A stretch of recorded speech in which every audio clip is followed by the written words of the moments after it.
Institute, Brooke Rollins.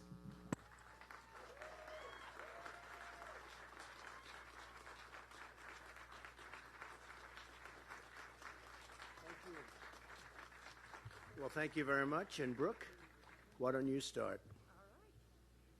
Thank you, Mr. President. Hello, everyone. My name is Brooke Rollins. Let's see lots of friendly faces in the crowd and other faces. I am the President and CEO of the America First Policy Institute.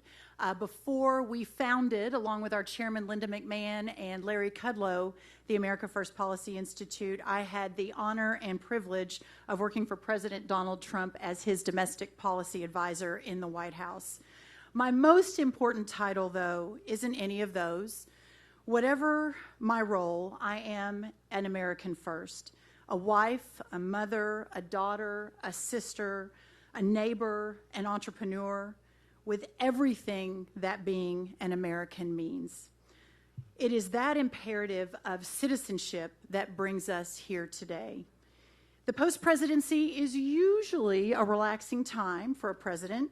You get to settle down a bit, write your memoirs, maybe sign a Netflix deal. That's what most presidents do, but of course, what most presidents do has never described Donald J. Trump.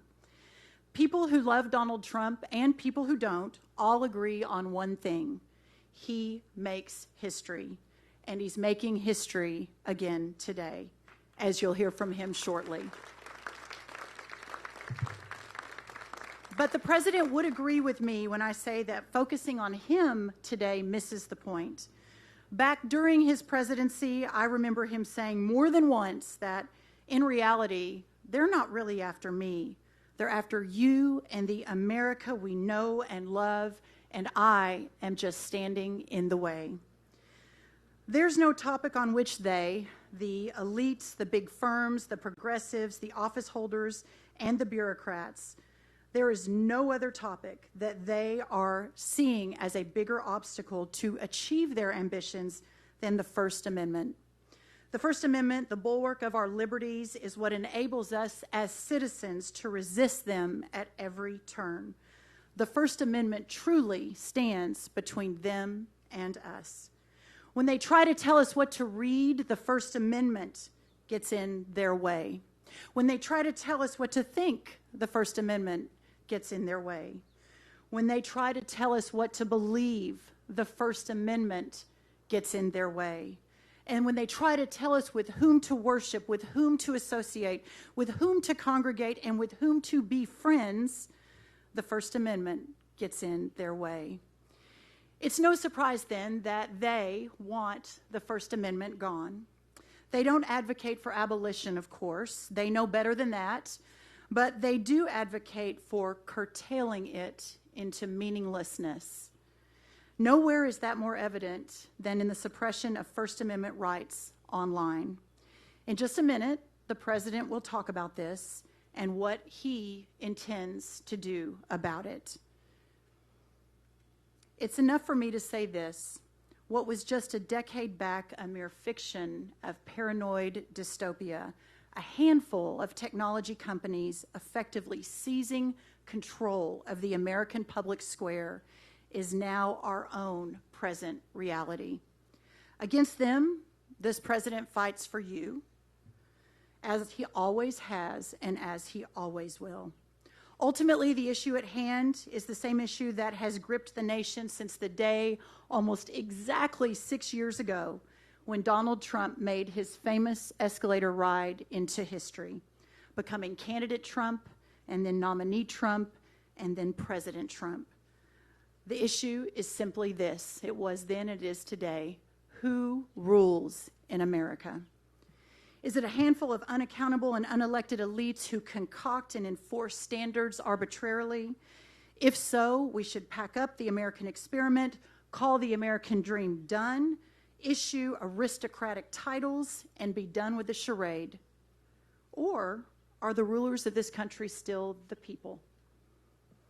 The democratic citizenry, the men and women who do honest work every single day and ask only for a fair and equitable treatment in return.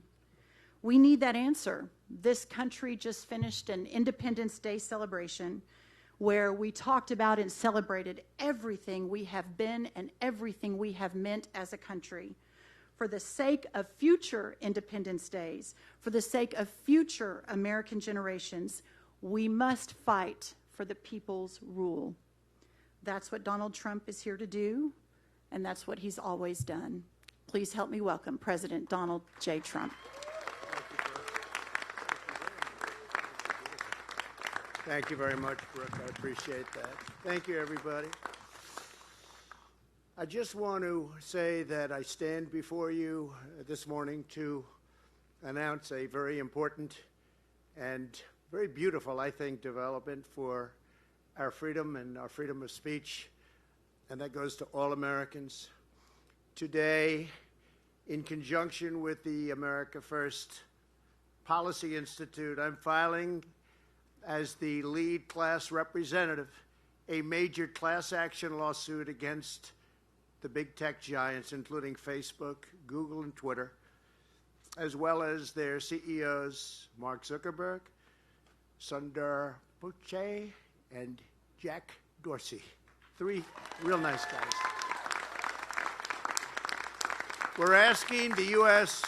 District Court for the Southern District of Florida to order an immediate halt to social media companies' illegal, shameful censorship of the American people, and that's exactly what they are doing. We're demanding an end to the shadow banning, a stop to the silencing, and a stop to the blacklisting, banishing, and canceling that you know so well. Our case will prove this censorship is unlawful, it's unconstitutional, and it's completely un-American. We all know that. We all know that very, very well. Our filing also seeks injunctive relief to allow prompt restitution and really restoration, and you can name about 20 other things, and it has to be prompt because it's destroying our country. Of my accounts, in addition, we are asking the court to impose punitive damages on these social media giants. We're going to hold big tech very accountable. This is the first of numerous other lawsuits, I assume, that would follow, but this is the lead, and I think it's going to be a very, very important game changer for our country. It will be a pivotal battle in the defense of the First Amendment, and in the end, I am confident that we will achieve a historic victory for American freedom and, at the same time, freedom of speech.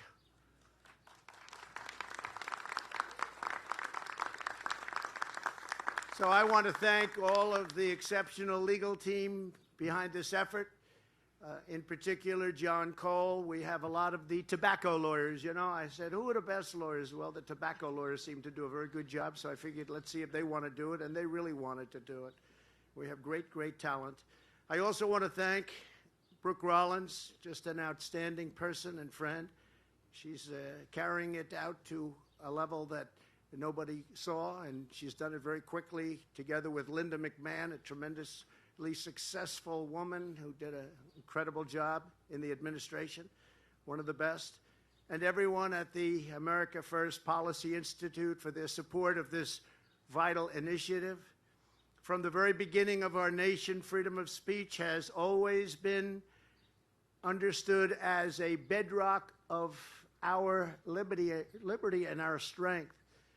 In America, we recognize that the freedom to speak our minds and express the truth that is our heart, really, that's really a big chunk of our heart. It is our heart. It is not granted to us by government. It's given to us by God, and no one should have the power to take that right away.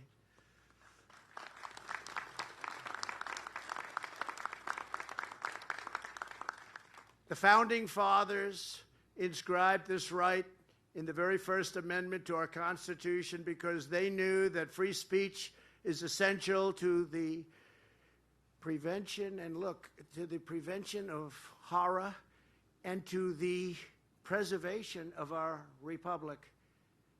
But remember the words, the prevention of horror, because we're very close to seeing that now in our country. We've never been in a position like this, and it's all happened very quickly.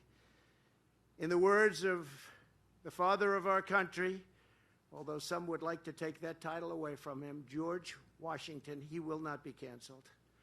If freedom of speech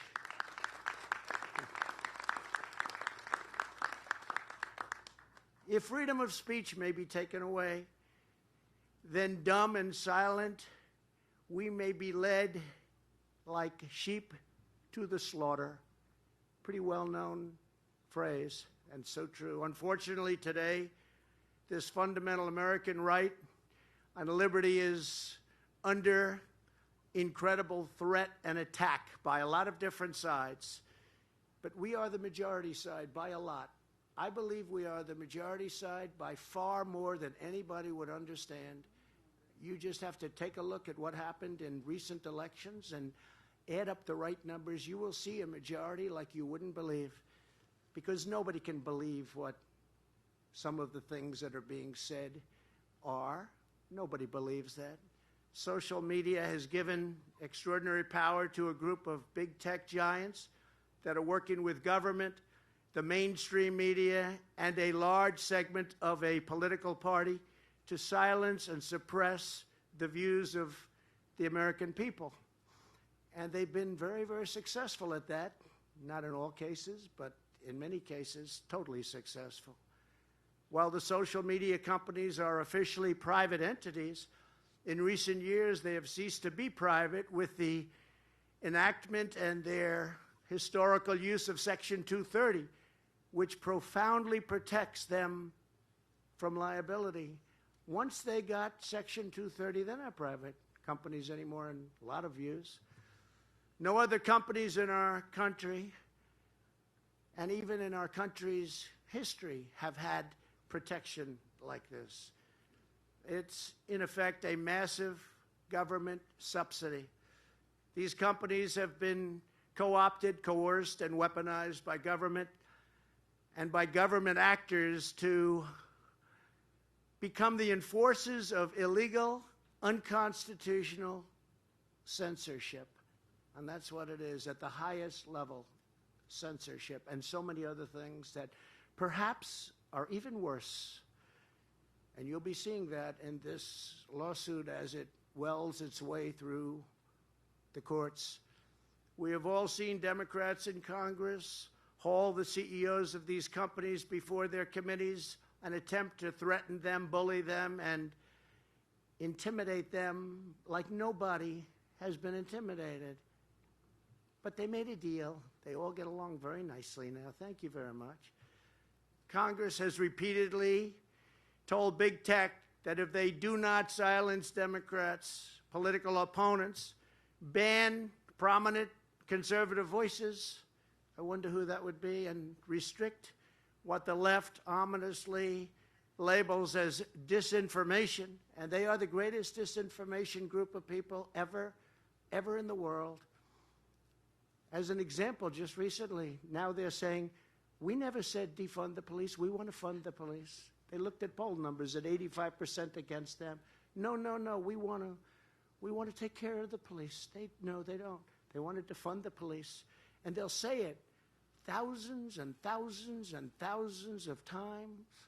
And by the end of 12 months, you'll all be saying, oh, they love the police. They don't love the police. They actually hate the police for whatever reason, and it's just a terrible thing. And so many other things. They're changing their views on so many other things, and they just say the opposite. They don't even go to anything. They just all in unison. A lot of the people sitting right before me understand exactly what I'm saying. They say it right before you, that we want to do this, we want to do that. It's the exact opposite of what they've been saying. Or, probably the most famous of all, Russia, Russia, Russia. Trump loves Russia. He loves Russia. He loves Putin. He loves Russia. And that went on for 2 years, and some people believed it. But we are going to look so closely, and we're going to make sure that the liability protections that they have under Section 230 is, at a very minimum, changed and maybe at a maximum taken away. The Supreme Court has made it exceedingly clear that Congress is not allowed to coerce private entities into doing what Congress does, and they're not allowed to do it. The lawful authority is just not there. They can't do it. They bully and they coerce. Yet that's exactly what's taking place every single day. It's a flagrant violation of the Constitution going on before our very eyes. And I hate to say this, but they do it with the Supreme Court, too. They play the refs. They play the refs. They talk about all sorts of things they're going to do to Supreme Court justices. We're going to impeach him. We're going to impeach him. We're going to impeach him. And then, lo and behold, all of a sudden, different decisions come out. Or we're going to enlarge that court to a level that nobody can believe. We are going to take that court and we're going to enlarge it. We're going to have 16. We're going to have 20. I saw one the other day. We're going to have 24 justices. And I guess things happen because all of a sudden decisions come out. They play the ref. They play the ref better than Bobby Knight has ever played the ref. And we can't let that happen, and hopefully our Supreme Court justices and other judges and justices, they stand up for our values, and they don't let that happen. In addition, in recent years, we have also seen increasing coordination between big tech giants and government agencies such as the Centers for Disease Control, where so much was wrong, so many things could have been different, but big tech happened to choose the wrong side, and they banned the right side. For example, YouTube's policy explicitly forbids contradicting, quote, health authorities. You know the health authorities. Fortunately, I overrode the health authorities quite a bit. There was a lot of good decisions made. If I didn't, we would have been in much bigger trouble, like you see other countries right now are still in very, very big trouble. Through such coordination, the federal government has essentially deputized social media platforms to become the de facto censorship arm of the U.S. government, which is exactly what's happened. This was especially clear during the pandemic when social media giants began censoring information according to guidance by the CDC, which, as we now know, was very often incorrect or wrong. This censorship is yet another blatant violation of the Constitution.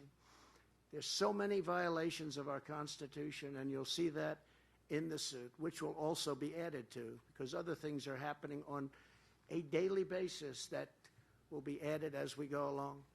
Consider just some of the information that has been censored in America over the past year.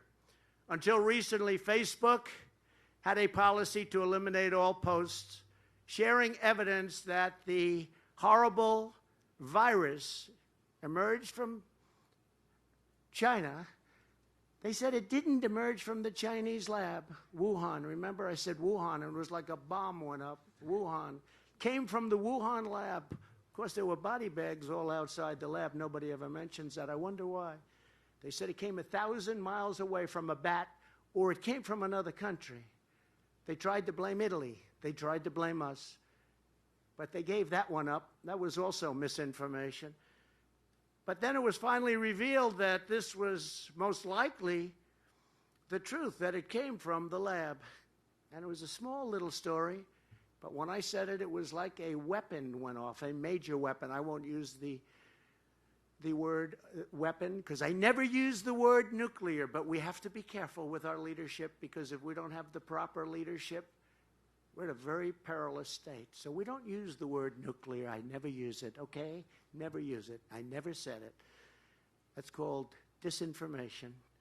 Google and YouTube have deleted countless videos that dared to question the judgment of the World Health Organization, which has been wrong so often. It's been a really pipe organ for China, as most of you know. calling those videos misinformation, including videos that consist of clear scientific fact. Doctors and medical groups have been barred from these platforms for posting about therapeutics such as hydroxychloroquine. That's a familiar name. Which now, most recent studies say, is effective in combating the virus. 3 cents a pill. The drug companies don't like 3 cents a pill. 3 cents a pill is what it costs. But recent studies have come out very strongly in favor. Twitter has censored users simply for using the term illegal alien, which it has labeled as hateful content, and just taken you off for whatever reason. You have to see the sentence they took me off for. It's the most loving sentence. It's really amazing. They could have done better, because I've had a lot worse. I mean, I couldn't believe that was the reason. Take a look at it. You know exactly the sentence I'm talking about. It's become very famous. People were saying, really? Even the other side said, really? And of course, there is no better evidence that big tech is out of control than the fact that they banned the sitting president of the United States earlier this year, a ban that continues to this day, continues. So we get the word out, but it's not a fair situation. Very, very bad for this country, very bad for the world. If they can do it to me, they can do it to anyone. And in fact, that is exactly what they're doing. They're taking people off who don't even realize they were taken off. They have no idea why they were taken off. But what they're doing is incredible and incredibly dangerous. Joining us this morning are just a few of the many Americans who have been illegally banned or silenced under the corrupt regime of censorship. These brave patriots are included in the lawsuit, and thousands more are joining as we speak. Thousands more. They're all wanting to join. This will be, I think, will go down as the biggest class action ever filed, because thousands of people want to join. Jen Horton is a school teacher from Fenton, Michigan. Earlier this year, she was kicked off Facebook for sharing a post questioning whether young children should be required to wear masks. She had a question, giving both sides, and actually not negative, just giving both sides. That was enough. At the same time, as Jen was deplatformed, her brother had gone missing, and she was unable to get the word out to all of her followers. She had a lot of followers. Could not get the word out. And Jen, I want to thank you very much for being here and stepping forward.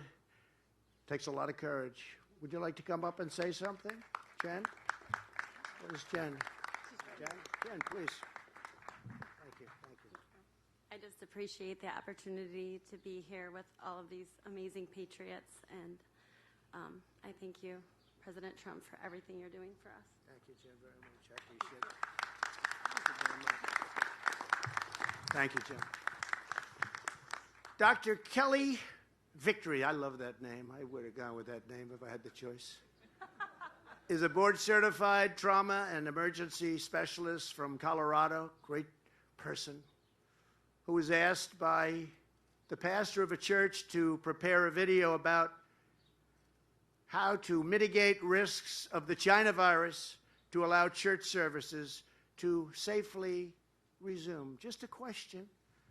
Could you give us some information? The video was outrageously removed from Facebook, Twitter, and YouTube, with horrible statements being made by them.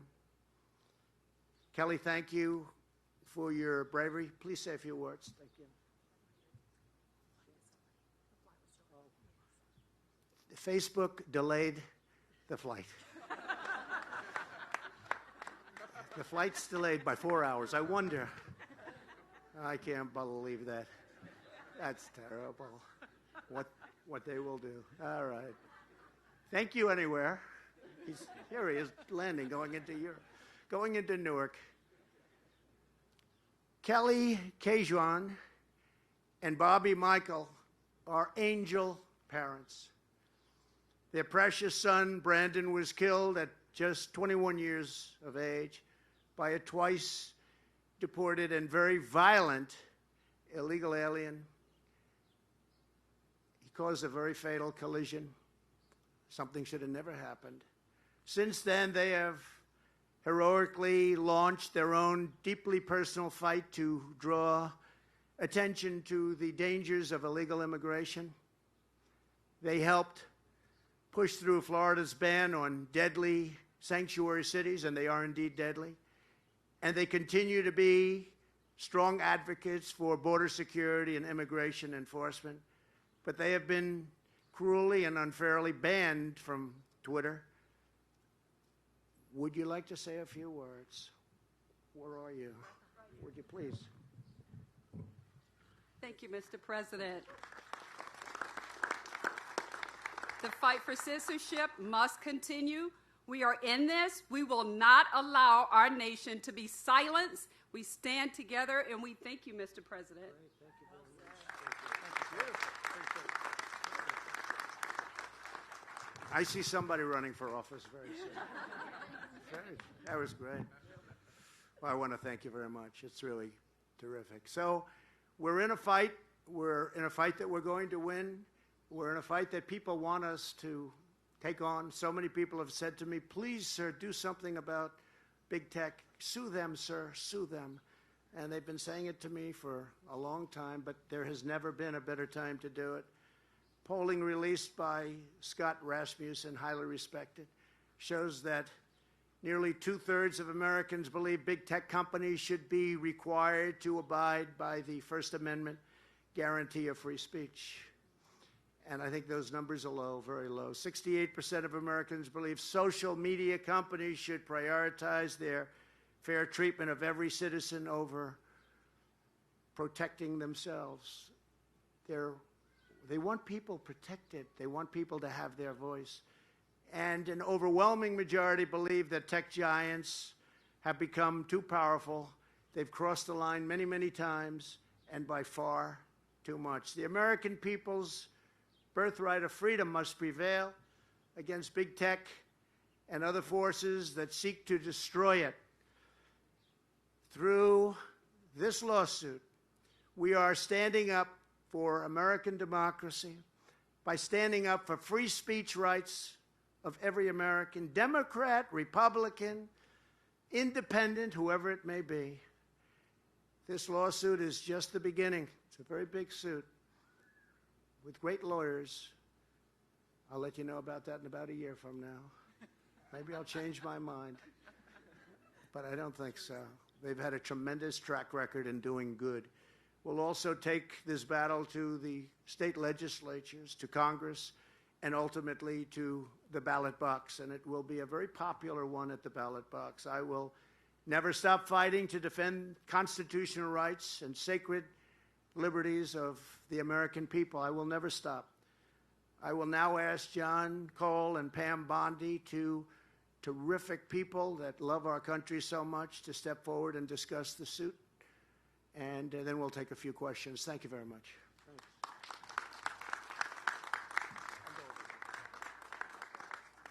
Thank you. Thank you, John. Hello. He's taller than me. This suit is really about freedom of speech. And what it is, it's basic that freedom of speech depends on certain things. One is who decides what's hate, who decides what's misinformation. It's not a couple guys out in California.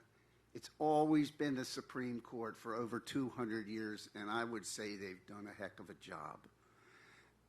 We're taking this suit. We're going to prove that they are government actors. Therefore, the First Amendment does apply. And we think we will be victorious on that. We think that we're in the right area, which is southern Florida. And you have to understand that we can't let this happen. Because, you know, for all you out there who are Democrats and liberals or whatever you are, you're next. Now it's the conservatives, but as history shows us, it will turn maybe 5 years from now, maybe 3 months from now, maybe 10 years, but you're next. So I would urge people from the other side of President Trump's political party to join us, because you can't have this going on. And one last thing. The most hated thing by all the Supreme Courts over all the years is called prior restraint. That means that you can't speak. Pentagon Papers is the famous case. You can't do this because we say so. So the Supreme Court hates this. They think it's the worst kind of censorship we have. And when this gentleman cannot go on and say what he wants to say, that's prior restraint every minute of every day until this thing gets resolved. Thank you.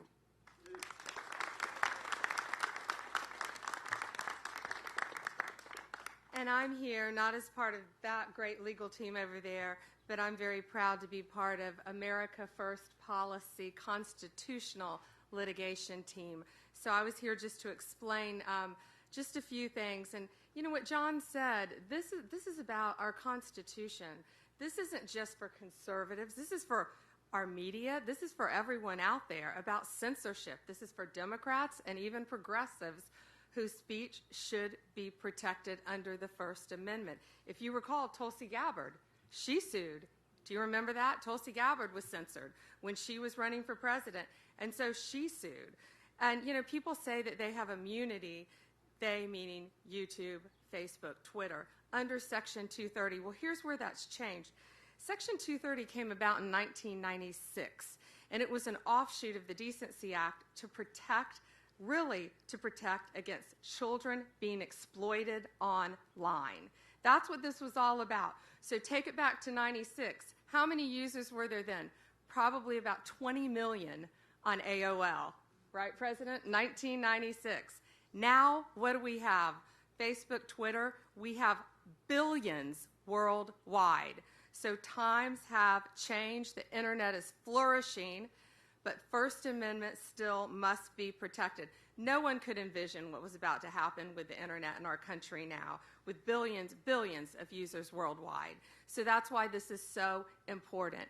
And when you have Mark Zuckerberg and others being called in front of Congress and being coerced and being questioned by all these congressmen, then you also have Mark Zuckerberg emailing with Dr. Fauci about COVID. And in fact, a lot of their emails that we received have been redacted, not just because of phone numbers, but because they were trading trade secrets, things that they were, so a private company is communicating with the federal government, and parts of that were redacted. So that makes them, they're not immune anymore. They are not immune anymore. It was coercion, collusion, working together, and they cannot hide from the First Amendment. That's why this is so very, very important. Even Facebook's oversight board that Mark Zuckerberg created, the oversight board came back and said there were problems, and it lacked consistently being applied to everyone by community standards. So that's why this is so important for us, for our future, for all political parties, for all human beings around the world. We believe in the First Amendment, and America First Policy will fight for it. Thank you. Thank you very much. You know, a lot of people ask me about Dr. Fauci. I like Dr. Fauci. I actually get along with him great. But they said, why didn't you fire him? I said, no, he was good. He'd recommend something. I'd do the opposite, and we always turned out to be right. Sir, don't close the borders to China. We closed them very early. Get no credit for anything, but these are minor details. Any questions? Christina? Yes. Thank you very much. Well, I chose you. Go ahead, please. Thank you, sir. So what is the possibility of a settlement prior to trial? Because obviously any court ruling in your favor, and you've laid out a very compelling case, anything prior to a court ruling would certainly limit everybody else who's not in the class. We're not looking for a settlement. We don't expect a settlement. They fight, and they fight hard. They've never had anything like this, and they've never had a team of very attractive-looking people in every way. Look at that. That's quite a legal team. That's like from a picture. but they are a very effective, much more importantly, legal team. So we're not looking to settle. We don't know what's going to happen, but we're not looking to settle. Thank you, Christina. Thank you, sir. Yeah, please, go ahead. So we were talking about privately held companies that have been censoring. What's your position on public broadcasting, NPR, who also seem to be filling the same kind of role for a certain It's such a great question. They are terrible. They are terrible. And it's not only what they say, it's what they don't say. For instance, I was informed that there are record numbers of murders took place this weekend. Record numbers. They don't even talk about it on NBC and CBS and ABC and NPR. They don't talk about it, and it's a big story. That's why the credibility of the mainstream media is the lowest it's ever been. Lowest it's ever been.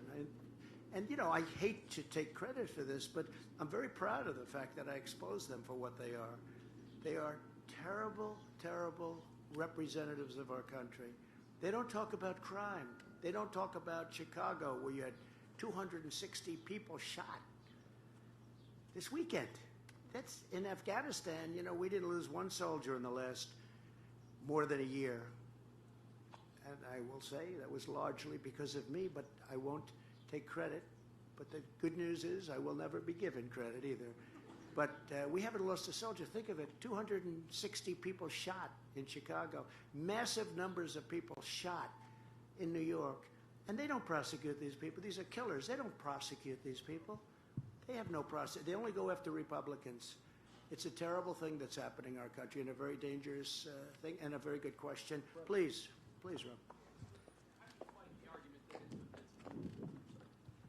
How you doing? How do you fight the argument that these are private companies? They can be as liberal as they want to be. Well, they say that they're private, but they're no longer private. If they gave up their Section 230 liability protection, I would go along with them. I'd say they're private. We'll open up other privates, and other privates will be opened up. I mean, I know that for a fact because I'm involved in that. But I will say that they have Section 230. It's a liability protection, the likes of which nobody in the history of our country has ever received, just a small group. And we're not going to stand for it, and that makes them, in my opinion, very subject to the kind of penalties that we're talking about, which is potentially, John, trillions of dollars. It's a number that the likes of which nobody's seen before. John, you might want to address that. The Supreme Court over the years, especially recently, has been very clear what you can and can't do as a private company. And they've done it all. There's mainly three reasons. The president has talked about the immunity. There's also the coercion by the Congress, congressmen, congresswomen, in the media and in testimony and in their tweets. And there's also the fact that this law, when this law was passed, Zuckerberg was in middle school, okay? It has served its purpose. Now it has grown into this monster that Congress never intended. And the real bottom line is Congress cannot delegate what it can't do itself. And that's what they've done. You know, we were talking earlier about when 230 was created in 1996, and really I believe one of the main reasons was something we all care deeply about, but as a former Attorney General, getting the sex predators off instantly. Yet today, there are still, and this may have come out during the congressional testimony, but there were over 16 million reports still of sex predators, of sex exploitation of children online, 45 million photos and videos that are allegedly still out there. That's what they need to be focusing on.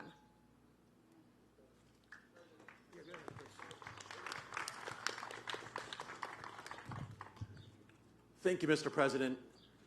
I think the timing of this is perfect, especially going to the midterms and looking ahead to 2024.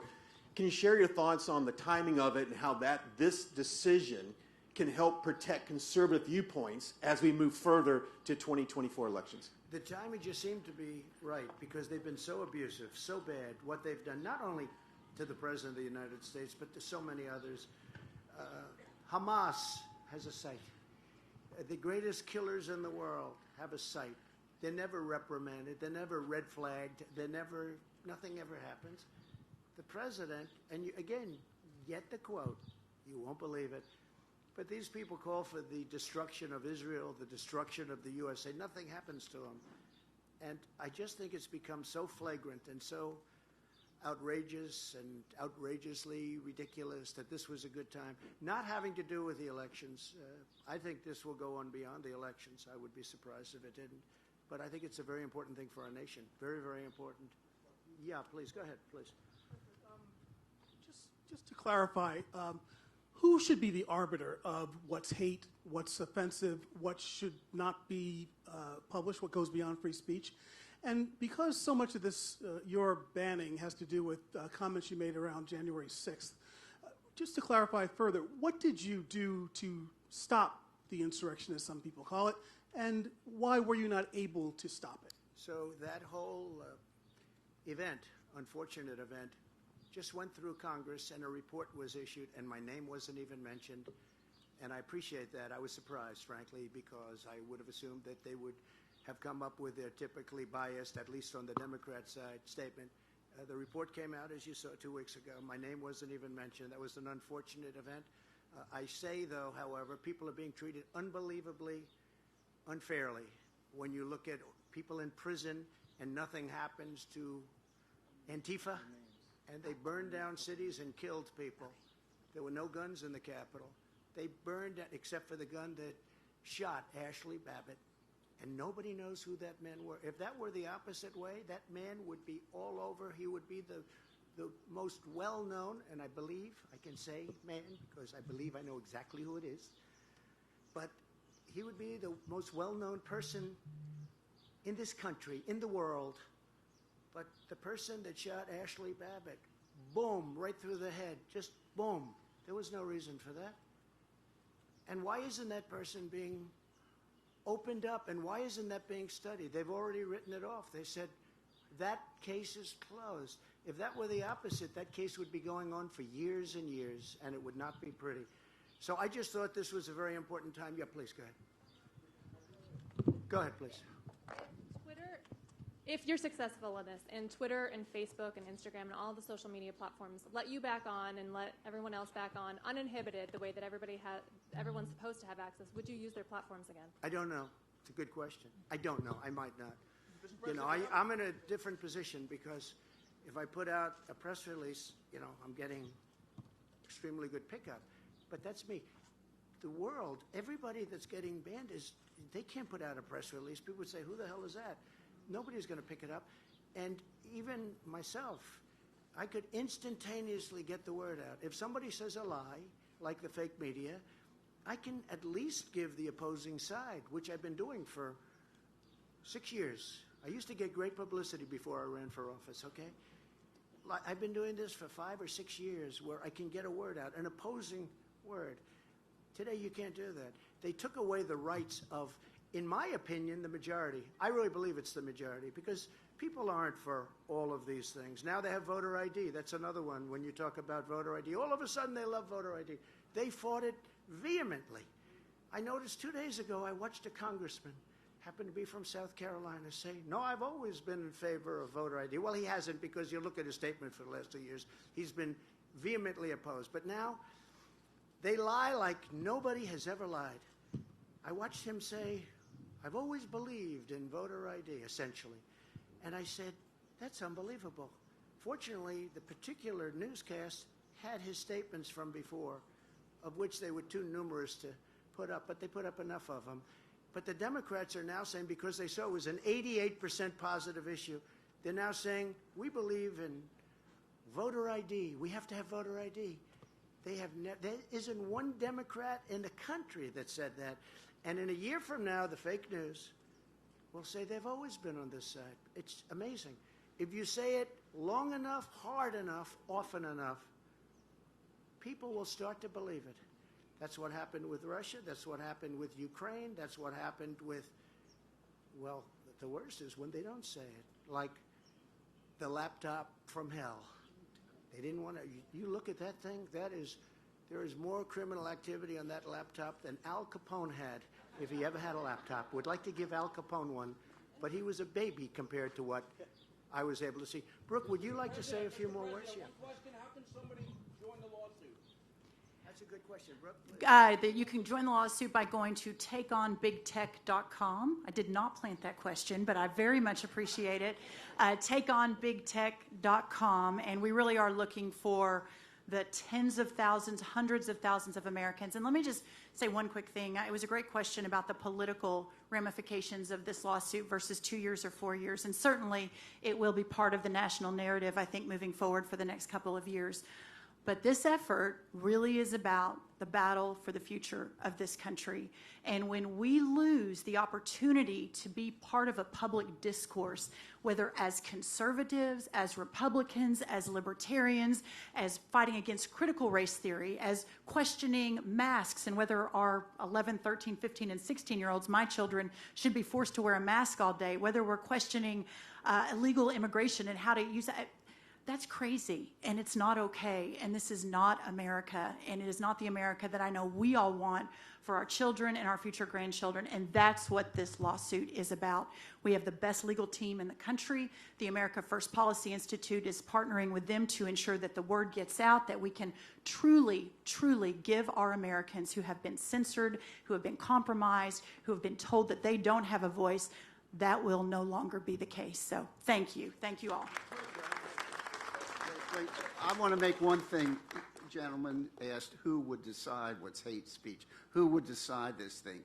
For 200 years, over 200 years, it's been the Supreme Court. We can't let it be in the hands of unelected people or unappointed justices, but they have done such a good job for 200 years on this issue. We don't need any panels. We don't need any oversight committees. We need the Supreme Court and the judicial system to come into the 21st century.